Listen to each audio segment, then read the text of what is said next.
Boa tarde, pessoal, ou bom dia, boa noite, não sei onde você está, mas seja muito bem-vindo a mais um Pare e Pense Podcast.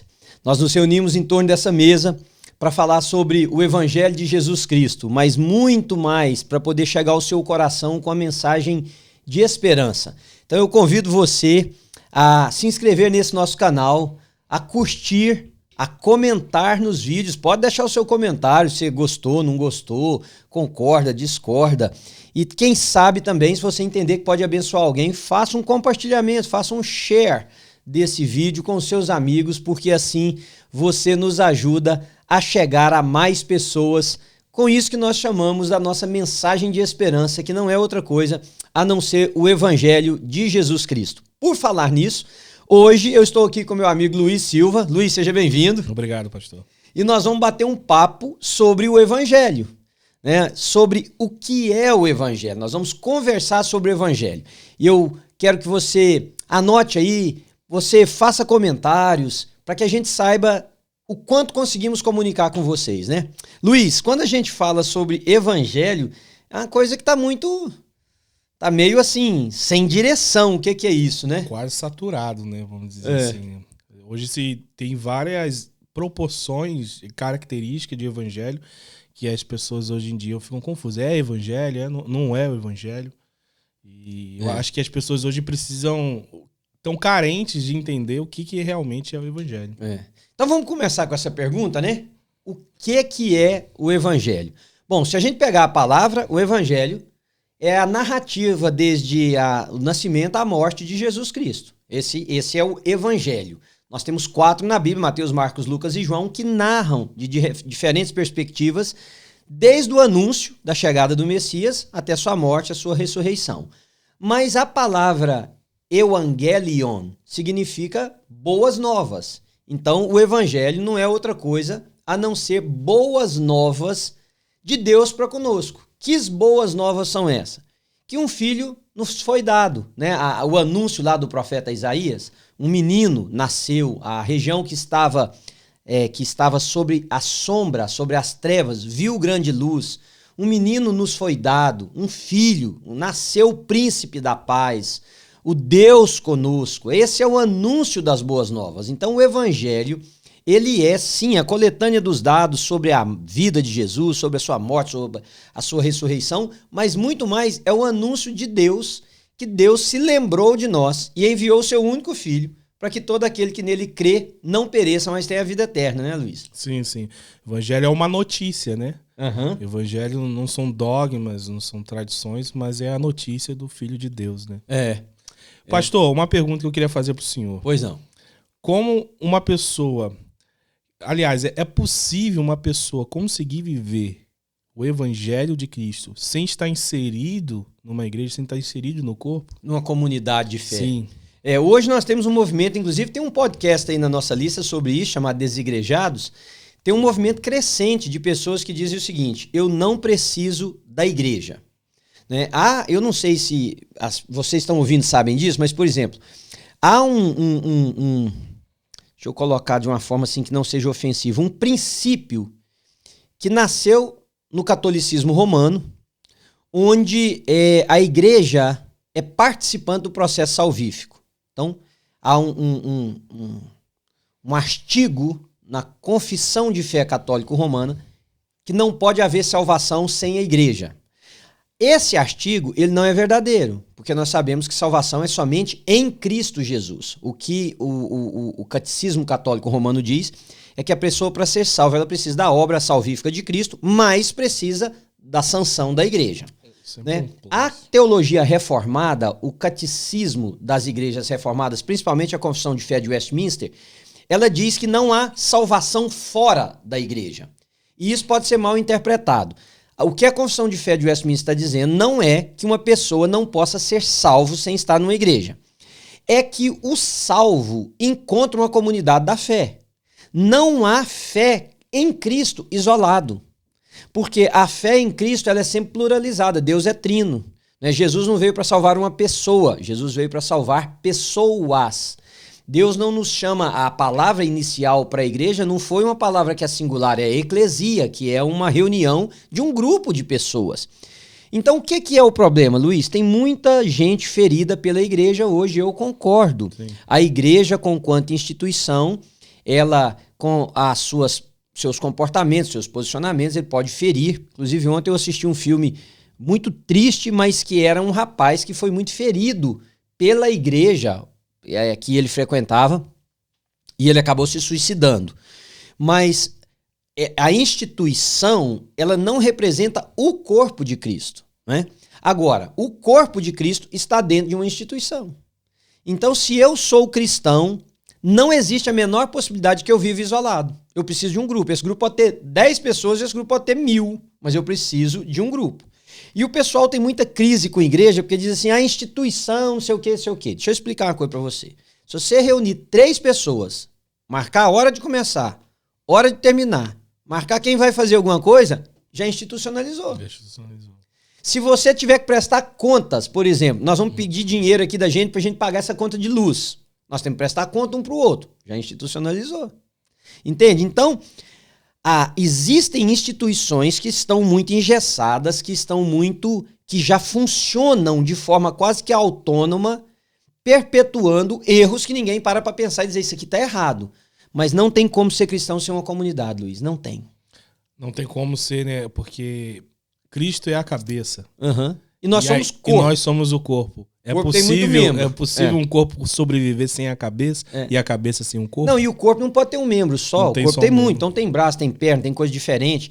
E tem uma coisa que quase ninguém pensa, Luiz, quando a gente fala sobre a importância da comunidade. Se eu sou cristão sozinho, quem é que me confronta? Ninguém.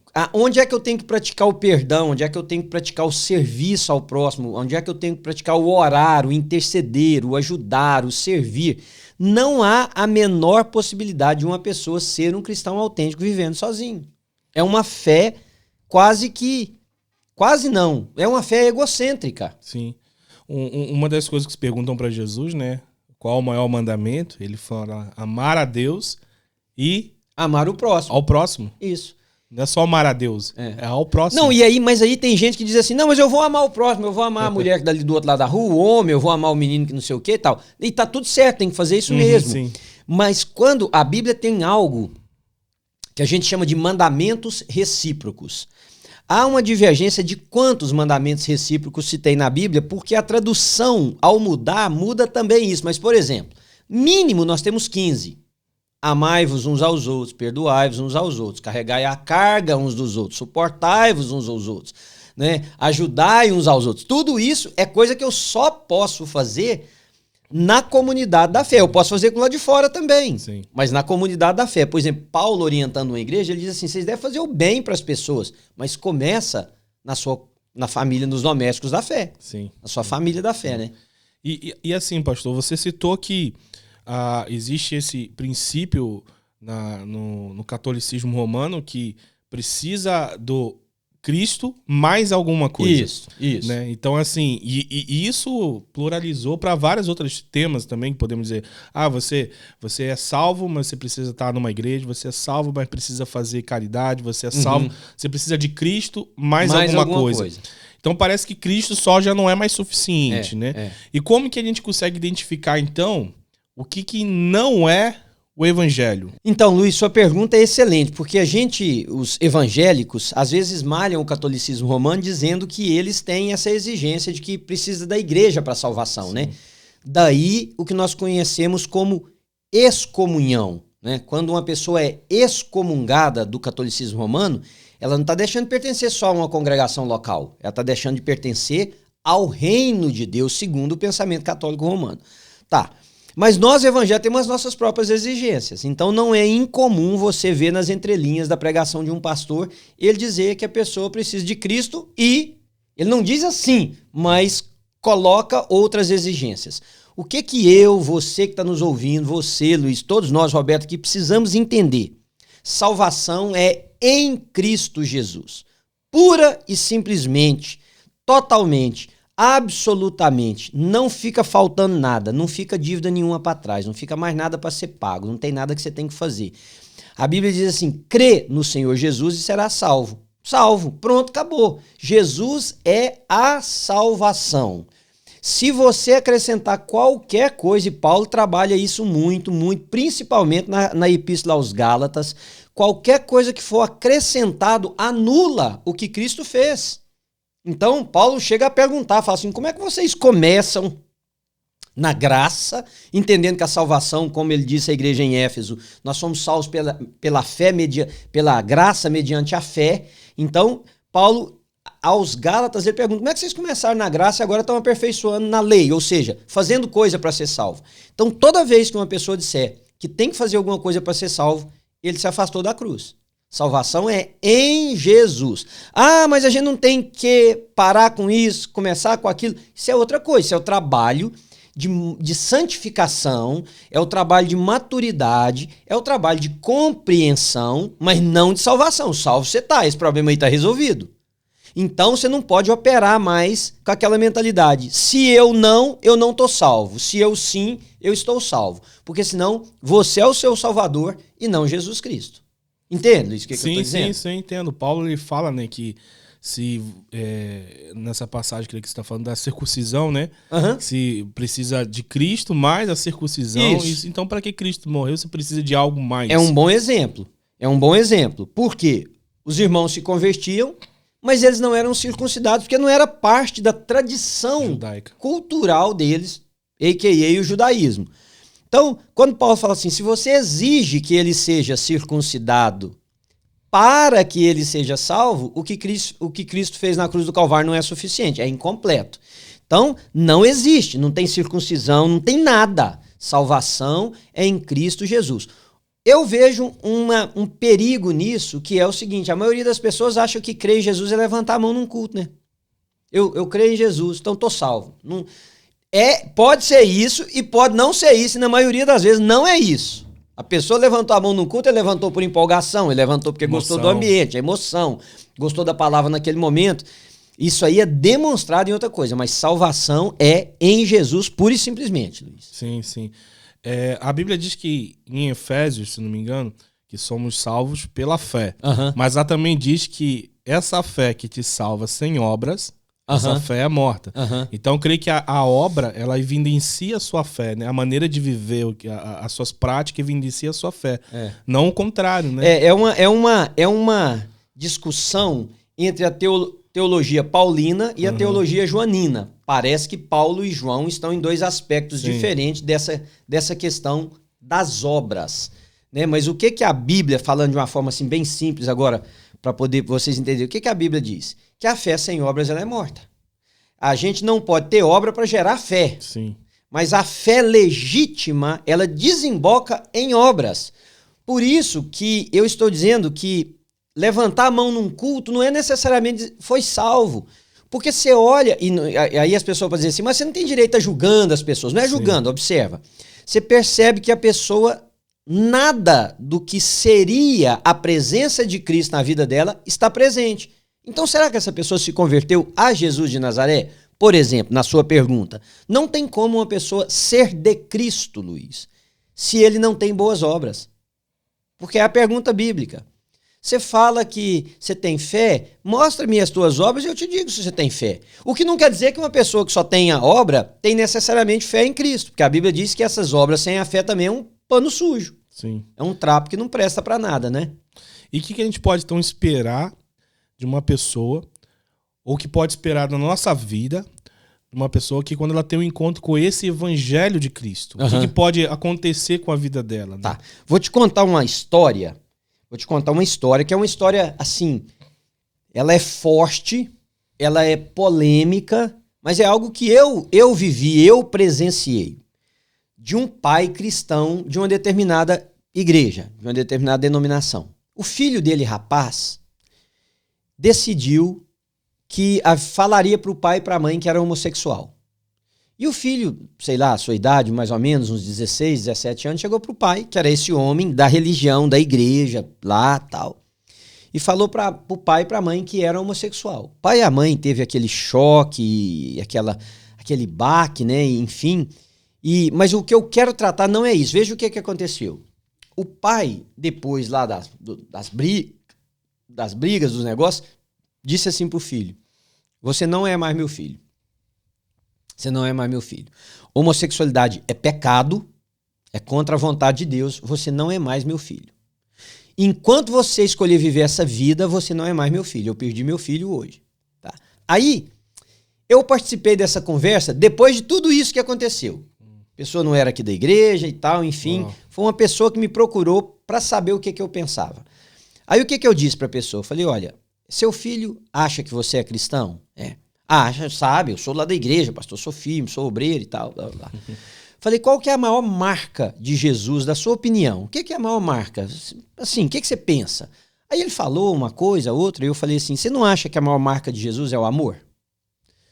Sim, não, Jesus ama. Então eu acho que naquela hora você deveria ter falado pro seu filho, filho, papai não concorda, papai não entende isso como certo, o jeito que você tá falando aí, mas, filho, você nunca vai deixar de ser meu filho. E eu nunca vou deixar de te amar. Aí ele falou, mas se eu falar isso, ele vai achar que ele pode ser. Eu falei, não, uma coisa tem nada a ver com a outra. Como diz uma filosofia que eu gosto de usar aqui na igreja, uma coisa é uma coisa, outra coisa é outra coisa. Exato. Seu filho, ele iria te admirar, porque ele ia falar, meu pai não concorda com o estilo de vida que eu escolhi, meu pai não concorda com isso, com aquilo, mas meu pai me ama. Quando você diz para ele assim, você não é mais meu filho por causa dessa escolha de vida que você fez, você está dizendo que o amor seu é condicional ao seu filho ser certinho, ao seu filho ser o que você imagina. E pensa em você. Se você fosse Jesus, você te escolheria? Eu não conheço sua vida, né? Eu sei que a minha, ele não me escolheria. Eu posso dizer da minha, não posso dizer da sua. O que Jesus fez comigo? Jesus disse, Manuel, eu te amo. Eu te amo. Pronto. Então, meu conselho, volta para o seu filho, pede perdão do que você falou para ele e fala, filho, papai te ama. Não importa que caminho que você escolha, não importa o que você vai fazer, eu te amo. Concordando, não concordando. E tem uma coisa, você nunca vai deixar de ser meu filho. Meu filho. Eu vivi uma experiência, Luiz, uma vez, e eu quero compartilhar isso com vocês porque me marcou muito. Um amigo que eu tenho em São Paulo, no interior de São Paulo, mas uma cidade relativamente grande para interior. Cidade de 300 e poucos mil habitantes. O cara era pastor de uma igreja, respeitado, amigos, família. E o povo da cidade, eu conheci, o filho dele começou a usar crack. E como muita gente sabe, o crack, às vezes, um uso só vicia a pessoa, né? E o filho dele foi pro fundo do poço, Luiz. Do fundo do poço. Tinha um lugar lá da cidade que as pessoas se reuniam para usar crack, e o menino ficava lá, o menino emagreceu, perdeu o trabalho, não ia mais na faculdade, enfim. E o pai dele era de uma igreja daquelas que o pastor sempre pregava de terno, de gravata, direitinho. O pai dele chegou um dia para o culto e falou, gente, eu preciso pedir para vocês um tempo da igreja. Eu preciso pedir para vocês um tempo. E alguém vai me substituir nesse tempo? Enfim, as pessoas perguntaram o porquê e ele disse, porque o tipo de pessoa que vocês vão ver em mim vai contrário a tudo que vocês sempre viram. Como assim, pastor? Eu vou parar de usar o terno e a gravata e vocês vão me ver em ambientes ou saber de mim em ambientes que vocês nunca ficaram sabendo antes.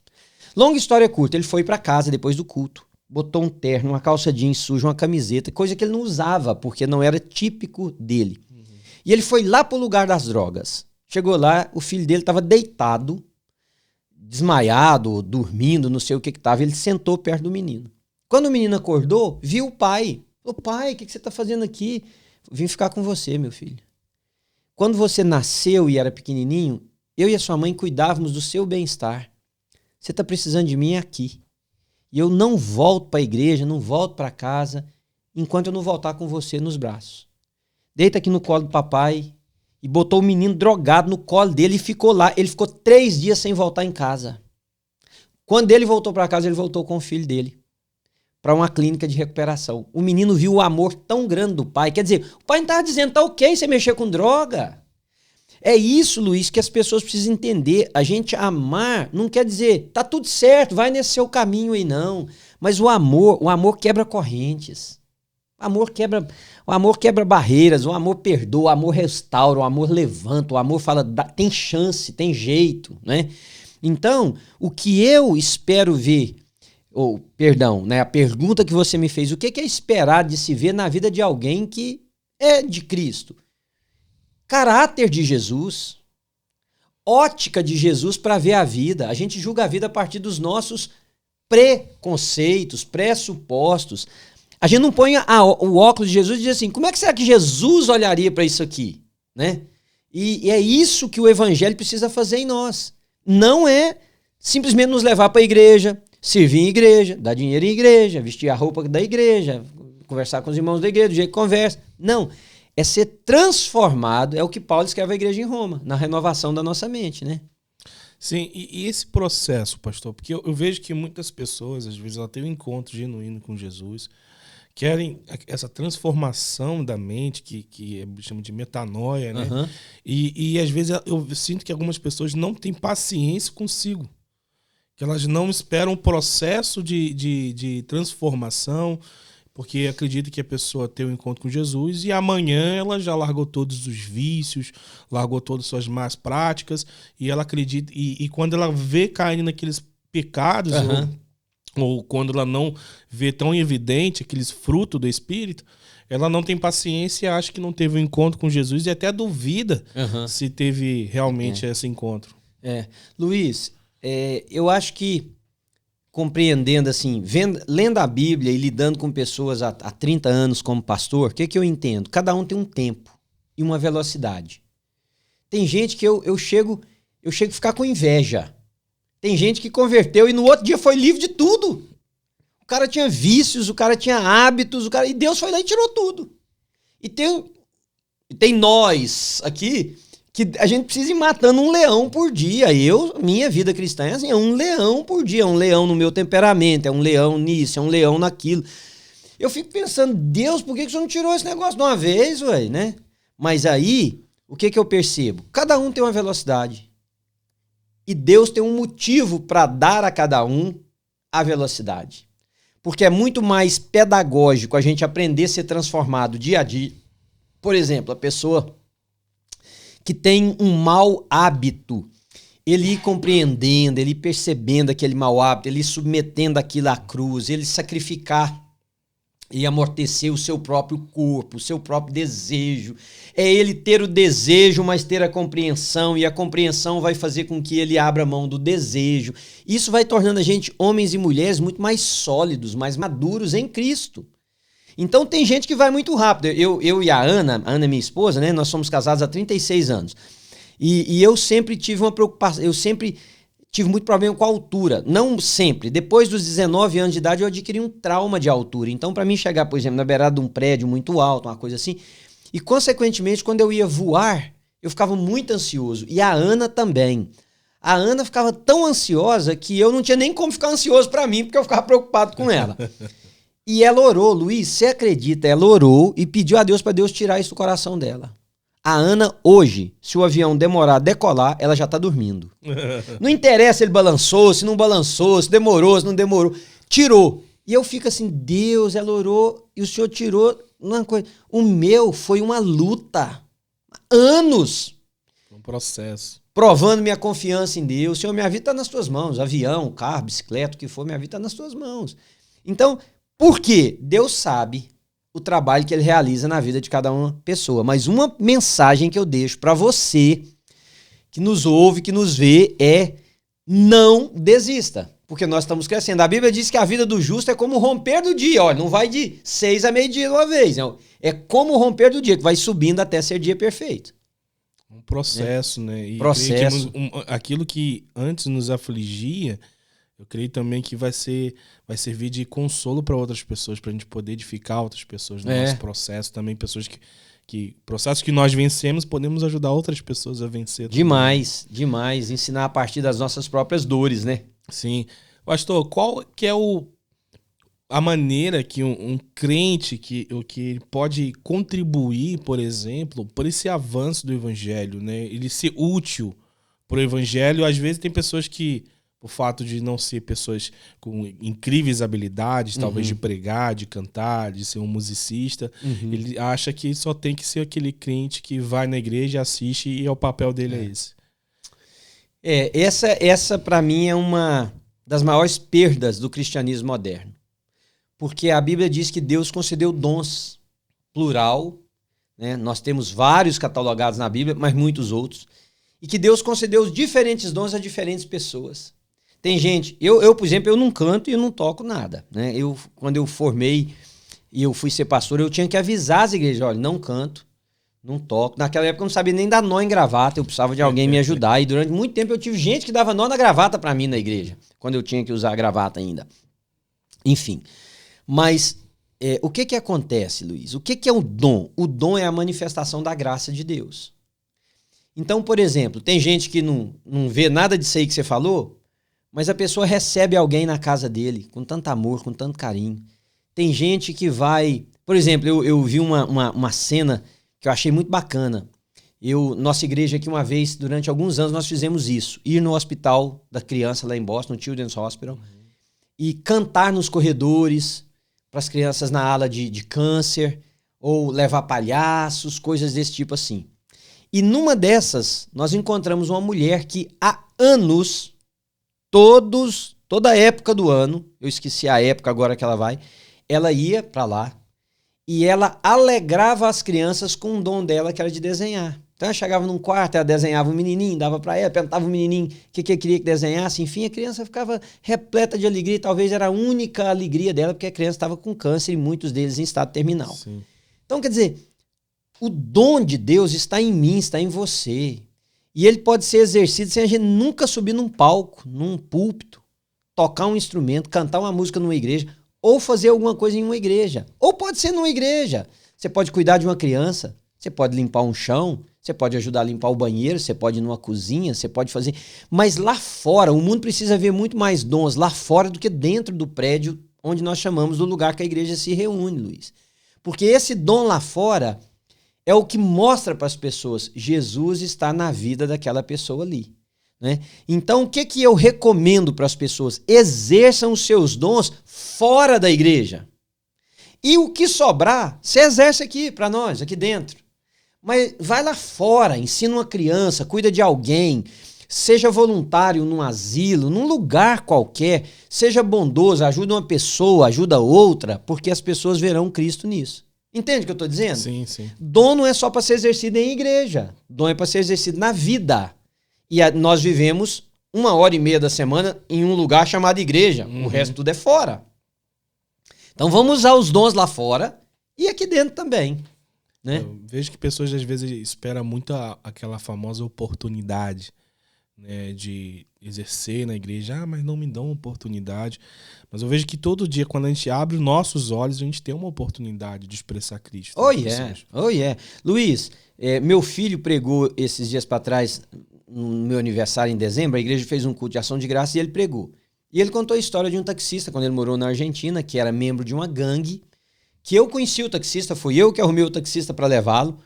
E esse taxista contou a conversão dele pro Pedro, meu filho, e o Pedro ficou muito impressionado, porque ele era um cara que foi numa igreja, sim, porque ele já estava com a vida toda lascada, já tinha matado muita gente, fazia parte de uma gangue. Foi por causa do irmão dele. Ele não se lembra o que o pastor pregou, ele não lembra nada que aconteceu, que música foi cantada, nada. Mas quando ele ia saindo da igreja, uma pessoa deu um abraço nele e falou assim, eu quero dizer que eu te amo, Jesus te ama e eu te amo. E deu um abraço nele. A pessoa que deu o abraço não era obreiro, não era funcionário da igreja, não era o pastor da igreja, era uma pessoa da igreja. Quer dizer, o que aquela pessoa fez? Exerceu o dom, salvou esse homem. Esse homem hoje é um cara de Deus, ele pediu para sair da gangue. Foi um milagre que Deus realizou, porque na gangue que ele pertencia, você só saía ou para prisão, para ficar preso para sempre, ou para o cemitério, é o lema que eles têm. E os líderes deixaram ele sair. Então ele saiu da gangue, ele cumpriu pena, ele pagou pelos crimes dele, mas ele hoje é um homem livre, é um taxista, tem família, serve em uma igreja por causa do abraço de alguém. Então você imagina, na sua comunidade de fé, uma palavra que alguém troca com alguém pode salvar aquela pessoa. Um abraço, né? Um ajudar, por exemplo, uma pessoa, sentar, ir ali, ir acolá, pode salvar uma pessoa. Então todos nós, você falou a questão do corpo. No corpo, olha, esses dias para trás eu conversei com o médico, por que a gente não deve cortar aquele dedinho pequenininho lá do pé? Aí ele falou, você acredita que aquele dedinho daquele tamanhozinho, você já reparou que ele está sempre encostado? Sim, ele serve para equilíbrio para o pé. Quem não tem aquele dedinho tem que fazer uma força muito grande no restante do pé para se manter equilibrado. Então, Todos nós temos função no corpo, Luiz, mesmo não tendo cargo na igreja. As pessoas às vezes querem talvez ser o dedão, esquece da importância do dedinho. É isso aí. E quer talvez uma oportunidade, talvez não é uma oportunidade, mas está em evidência, né? É. E outra coisa, se você tem, por exemplo, um pedacinho de pau que entra aqui no seu dedo aqui, ó, pequenininho entra aqui. Incomoda o corpo inteiro. Incomoda tudo. Se não for cuidado, dá febre. Todo o corpo se movimenta para tirar aquele pauzinho. É isso aí. Não é só o dedinho, se vira aí. Coração não tem nada a ver com aquele pauzinho. Mas precisa de que alguém vá lá e tire aquilo de lá. Porque... A boca, o olho retrai, o dedinho tá doendo, mas todo o corpo se mobiliza em dor, em pró pra solucionar o problema do dedo, né? Tipo, o dedo se vira. É isso aí. Luiz, tem um tópico que eu gostaria que a gente também abordasse, é a questão do que é uma igreja bíblica e evangélica, no sentido do evangelho, sabe? Porque pessoas buscam igreja, e isso me entristece muito. Pessoas buscam igreja porque tem amigos numa igreja. Busca a igreja porque é parente do pastor. Busca a igreja porque é não sei o quê. Eu sempre digo para as pessoas aqui na igreja, eu acho que uma das decisões mais importantes que uma pessoa vai tomar na vida, Luiz, é que igreja eu e minha família vamos pertencer. Por quê? Porque a igreja vai influenciar toda a vida daquela família em todas as áreas. Então você precisa ter certeza que você está numa igreja bíblica, que você está numa igreja que ensina o evangelho, que você está numa igreja que você vai aprender a ser discípulo de Jesus e não um frequentador de uma igreja, um religioso, né? Não é que a igreja tenha mais ou menos programação, isso aí é secundário. O que crê essa igreja? O que é ensinado aqui? Qual que é a proposta? Qual que é a visão? Porque isso vai influenciar a sua maneira de ser marido, de ser pai, de ser amigo, de fazer negócios, de investir o seu dinheiro, de interpretar a sua sexualidade. E assim, me pesa no coração ver que pessoas escolhem igrejas só pelo lugar que eu me sinto bem, ou só pelo lugar que tem fogo, que eu sinto, que tem uma coisa acontecendo, sabe? Ou porque falam o que você quer ouvir. Ou porque falam o que você quer ouvir, ou por isso, ou por aquilo. A pessoa não quer mais ser contrariada. Não, eu não quero um ensinamento que vai me fazer sentir pesado. Eu quero sair da igreja sentindo bem todas as vezes. Ora, se eu ouço o evangelho todas as vezes eu me sinto bem, tem algo errado comigo e não com o evangelho. Uhum. O evangelho aponta para minha inadequação. Uhum. Sempre. Eu preciso de caminhar para Cristo. Né? E nós temos um problema adicional a isso, que é essa onda de coaching e de autoajuda, que tem o seu lugar, tem o seu papel em cenários diferentes, mas quando o evangelho vira um coaching ou vira uma aula de autoajuda, não é evangelho, perde a essência. Não é evangelho. Aí o que nós estamos fazendo? Nós estamos embalando as pessoas, nós estamos atraindo gente por um sentimento, mas nós não estamos criando discípulos de Cristo. E aí o que acontece? Por exemplo, nós temos muito crente, mas o mesmo número de violência. Nós temos muitos cristãos, mas o mesmo número de divórcio. Nós temos muitos cristãos, mas as escolas continuam péssimas. O que está de errado? Nada, está tudo certo. O que está errado é que não tem cristão nesses lugares. É o fruto do evangelho que eles carregam. Né? A gente pode ver, eu tenho um exemplo esses dias que um rapaz muito famoso mundialmente, né? Ele se converteu e tem falado de Cristo nas suas redes sociais. Eu acho que é uma das pessoas que mais tem seguidores no Instagram. E todo mundo, olha, ele se converteu mesmo, glória a Deus, amém. E pouco tempo atrás abriu a notícia que ele comprou uma franquia de cannabis. De cannabis. E pra ele tá tudo bem. Por quê? Porque dá dinheiro, não é? Sim. Dá dinheiro, dá muito dinheiro. É fruto do evangelho que ele se converteu. Quer dizer, o evangelho dele não leva ele a analisar que o ganho é secundário ao que isso vai causar na vida de outras pessoas. Aí eu já vi gente dizer assim, não, mas agora é legalizado. Tá certo, é legalizado. Mas o fato de ser legalizado não tira o fato de que muitas pessoas estão se viciando nisso, que as vidas estão se acabando. E tá certo, a pessoa está ganhando muito dinheiro, mas a que preço? Então o evangelho, Luiz, aí você falou uma coisa muito importante. O evangelho, ele precisa alterar a nossa mente, senão ele não é evangelho. Não é porque dá dinheiro que dá para fazer. É o que o apóstolo Paulo diz. Para mim, a melhor coisa foi o que Paulo disse à igreja em Corinto. Eu posso todas as coisas. Eu posso. Posso comprar essa franquia, posso comprar aquilo.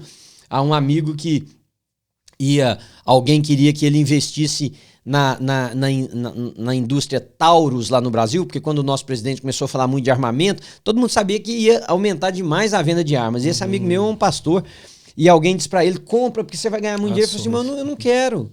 Aí o cara falou assim, mas vai dar muito dinheiro. Ele falou assim, tá certo, mas não é nesta área que eu gostaria de ganhar dinheiro. Sim. E o amigo não conseguiu entender por que ele não queria ganhar aquele dinheiro. Entende? Então, Paulo disse, eu posso todas as coisas, mas nem todas as coisas me convêm. Eu posso meter os pés pelas mãos, posso ter um caso com a outra mulher, posso ganhar dinheiro ilícito, posso, mas convém? Não. Paulo disse, eu posso todas as coisas, nem todas me convêm, eu posso todas as coisas, mas eu não vou me deixar dominar por nenhuma delas. Entende? Sim. Então é essa maturidade de saber, posso, mas não devo. Tenho até desejo, mas não vou ceder ao meu desejo, que mostra quando a pessoa é um verdadeiro discípulo de Jesus de Nazaré. É interessante que o senhor falou do desejo. Porque a pessoa acha que o crente, ou quando se converte, ou está naquele processo de santificação, ele também não tem mais desejos. Né? E como que a gente pode diferenciar da linha de eu desejei e não pequei? Não, o desejo faz parte dessa nossa natureza pecadora, pecaminosa.